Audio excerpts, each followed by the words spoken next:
we gotta look at the object for a minute, right? It's asking for centroid, and when it's saying that, it's looking for x and y. Well, based on the y and x axis and the geometry of the shape, there is no axis of symmetry, right? So because of that, we do have to do both x and y. So we'll put x in inches, y in inches, and x for the solid rectangle is half of 30, right? 15. Y, the rectangle's 50 units height. I know it's half white, right? 25. Semicircle. What's y for the semicircle? 30. Good. 30, right? Right off of the thing here. How about x? It's 30 minus 2 or 5. You're close. Right? This is 4r over 3 pi, if you look that up on the table, with centroids, right? Locations of centroids. And from here, that would be right here, right? Well, that's 4r over 3 pi. But we're doing it with respect to the y-axis. This is what we're looking for. So it's 30 minus 4r over 3 pi, right? Where r is 15. So it's 30 minus 4r over 3 pi, which is equal, I'll just do this.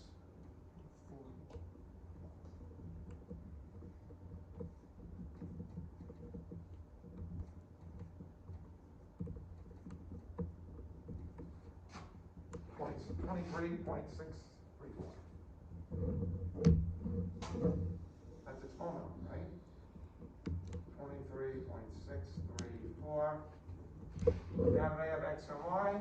I sum their moments of their areas, right? The units here are going to be inches cubed, moments of the line. 15 times 1500 should be 22, right? 22,500. 25 times 1500 is 37,500. 23.634 times a negative, right? Don't forget that we have to take that out. Negative 8353. Negative 8353. And the same thing here. 30 times negative 353 is negative 10,602.9. And then I sum up AX. And that's 14,417. Is that right? 14,147. 14,147 inches cubed, and the summation of AY is equal to 26,897. 26,897.1 inches cubed. And to find X bar and Y bar, we just apply Variance theorem, right? The sum of the component moments areas with respect to the y and x and y axis is equal to the total moments area, right? Total areas moment with respect to x and y. That goes in here and here. That goes in here. And that goes in here. X bar, Y bar, and you're going to get 12.34 significant digits. And Y bar is 23.5 inches.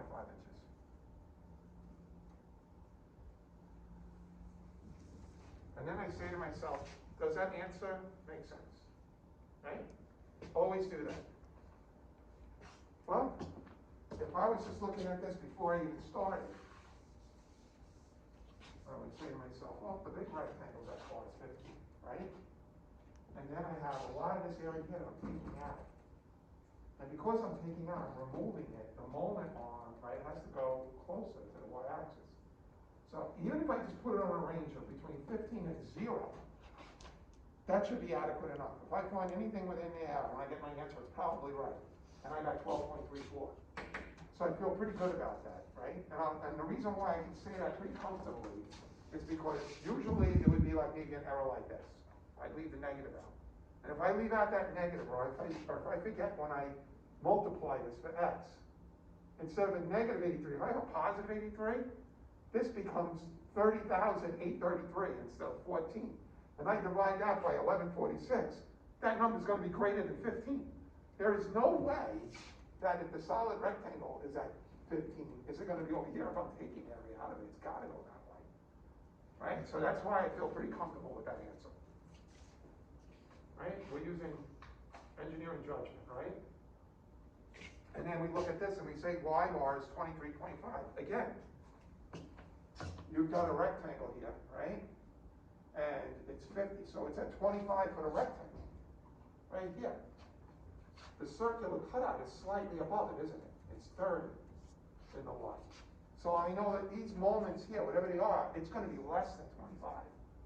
Right now, a lot of this, I mean, this is 15, right? And this is 30, so a lot of this is gonna balance each other out, but there is a certain amount here, right? That doesn't, it's still going to pull that down, that amount. It's not gonna be a lot. So I'm looking at this saying, if this is 25, it's gonna be something a little bit less than 25, right? I'd say between 20 and 25, it's gotta be between that range. Right, 23.5, and that's the same thing. If we left out the negative here, this would be 10,000 plus 47,000 times that is gonna be above. And it should tell me right off the bat, there's no way it's above. All right, so like when you do test problems or you do your homework problems, or particularly test problems, right? Make sure you always look at it and say, does the answer seem reasonable? Because a lot of times it's a simple little thing like that. Okay, good. So that's it for the first one. Oh, we want to leave that, right? Because we're skipping ahead to 57. And problem 57 basically is asking for the volume and surface area of the solid, right? By rotating about both the x and the y axes. So let's look at the volume, right, with respect to the x axis.